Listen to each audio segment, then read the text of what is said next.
¿Qué sucede cuando la república se transforma en un ring de boxeo? Cuando los representantes del pueblo cambian ideas por los puños, la argumentación por la agresión, el debate por el desprecio. El pasado jueves por la madrugada, en esa hora siniestra donde las pasiones se desbordan y las máscaras caen, fuimos testigos de algo más que una simple riña parlamentaria. Fuimos testigos del colapso de una civilización política que tardó 200 años en construirse. El Senado se convirtió en un ring de MMA. La escena digna del teatro más grotesco se desarrolló en el Senado de la República Oriental de Uruguay. Allí estaba Nicolás Viera, senador del Movimiento de Participación Popular. Este coloniense que ha hecho de la confrontación su marca registrada, enfrentado a Sebastián da Silva, el nacionalista que se cree gladiador y termina siendo bufón. La interpelación del ministro Alfredo Frati por la compra del campo María Dolores había convertido en algo muy distinto, un ajuste de cuentas personal donde las heridas del pasado sangraban más que las preocupaciones del presente. La estafa que desangró a 4.000 familias uruguayas.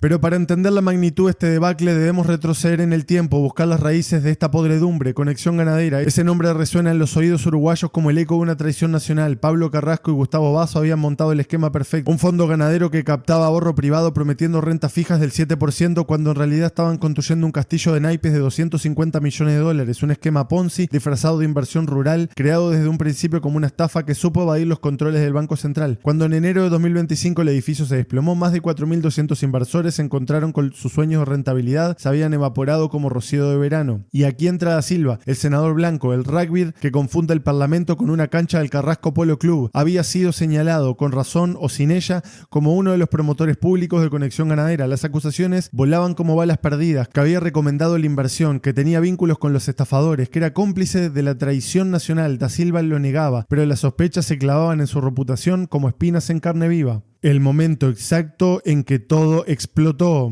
Viera, conociendo el punto débil de su adversario, decidió usar el bisturí donde más dolía, ser parte de la mayor estafa a los uruguayos que ha dado este país como Conexión Ganadera. Le espetó en plena sesión, con esa precisión quirúrgica que caracteriza a los políticos experimentados cuando quieren hundir el cuchillo hasta la empuñadura. No era una acusación cualquiera. Todas esas barbaridades que por suerte me está mirando acá a pocos metros,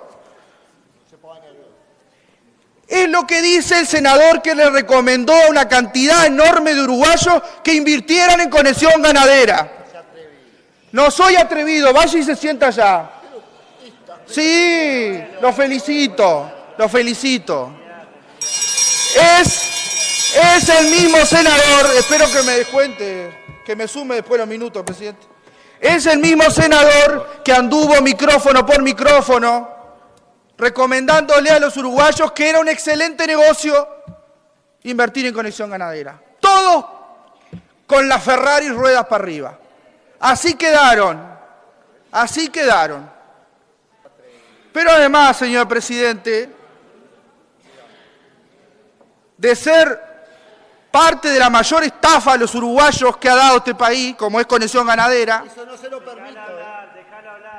No me agrave de esa forma. Anótese y me contesta. Anótese y me contesta. Y ese dedo a mí no me lo pone. Vaya y se anota. Anótese. Váyase. Es un atrevido. Atrevido. Vamos a suspender. Bueno. Vamos a suspender la sesión. Vamos a suspender la sesión. Era el dardo envenenado que iba directo al corazón de honra de da Silva.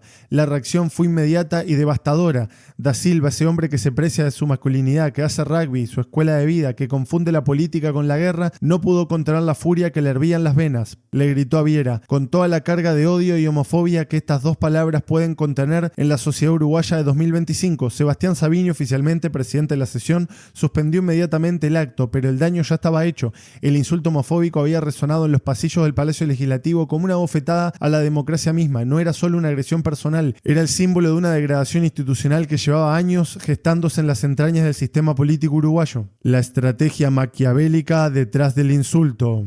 ¿Qué había pasado realmente? Viera había tocado las fibras más sensibles de da Silva, la sospecha de complicidad con una estafa que había dejado en ruinas a miles de compatriotas, y da Silva había reaccionado no con argumentos, no con pruebas, no con la dignidad que se espera de un representante del pueblo, sino con la violencia verbal más primitiva, con el odio más visceral, con la homofobia más abyecta. Pero esta historia tiene más capas que una cebolla podrida, porque Viera, ese político experimentado que conoce cada rincón del tablero parlamentario, sabía exactamente qué botones presionar. Su acusación no era casual, era un resultado resultado de un cálculo político milimétrico. Sabía que Da Silva era vulnerable, sabía que esa herida no había cicatrizado, sabía que un toque en el lugar preciso podía provocar la explosión, y Da Silva cayó en la trampa como un pez en la red. Su reacción violenta, su insulto homofóbico, su pérdida total de compostura no hicieron más que confirmar las peores sospechas sobre su carácter.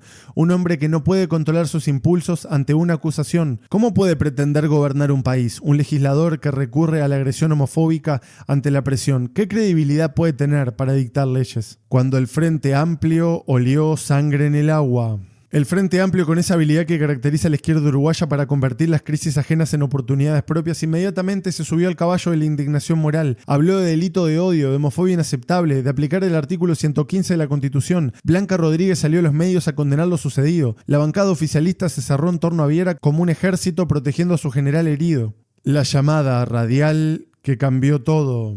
Pero aquí es donde la historia se vuelve más compleja, más rica en matices, porque Da Silva, ese hombre impulsivo que había perdido los estribos, demostró algo que pocos políticos uruguayos tienen: la capacidad de reconocer sus horrores. Al día siguiente, en una llamada radial espontánea, pidió disculpas públicamente. No fueron disculpas calculadas, no fueron disculpas de manual de crisis de imagen, fueron disculpas humanas, dolorosas, sinceras. La verdad, loco, que te pido disculpas, le dijo a Viera en vivo. Uno no se da cuenta de las cosas, me conmovió, no vamos a ser amigos, pero viste que a veces uno no dimensiona el tamaño de las cagadas. Era el rugbyer admitiendo que había jugado sucio, era un político reconociendo que había cruzado la línea, era un hombre aceptando que había dañado a otro ser humano. Viera, con la elegancia que a veces caracteriza a la política uruguaya en sus mejores momentos, aceptó las disculpas. Agradezco tu sinceridad, no hay ningún inconveniente en echar para atrás, es reconocer los errores y en aceptar las disculpas. Era el final que la República necesitaba, el desenlace que la democracia merecía. La guerra institucional cuando las disculpas no bastan. Pero la historia no terminó ahí, señores, porque en política como en la vida las heridas profundas dejan cicatrices que duran para siempre. El Frente Amplio siguió adelante con su pedido de aplicación de artículo 115, esa guillotina constitucional que puede llevar a la expulsión de un senador. Los blancos y colorados respondieron con su propia ofensiva, pidiendo sanciones para Viera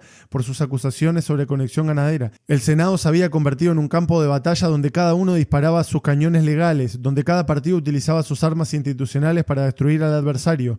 La reconciliación personal entre Viera y Da Silva había quedado sepultada bajo el peso de los cálculos partidarios. El apocalipsis de la política uruguaya.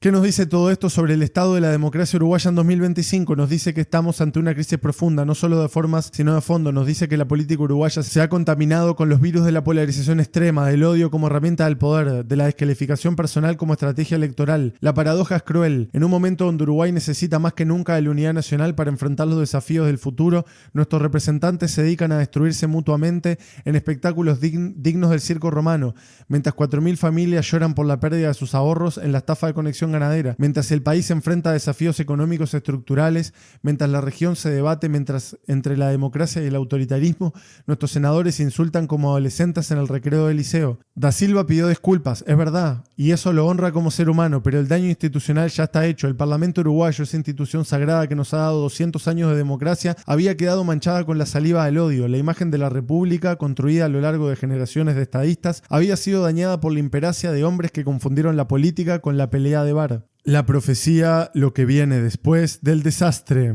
El futuro inmediato es predecible y desalentador. El Frente Amplio seguirá utilizando este episodio como ariete contra la oposición, como prueba de que los blancos y colorados no están preparados para gobernar.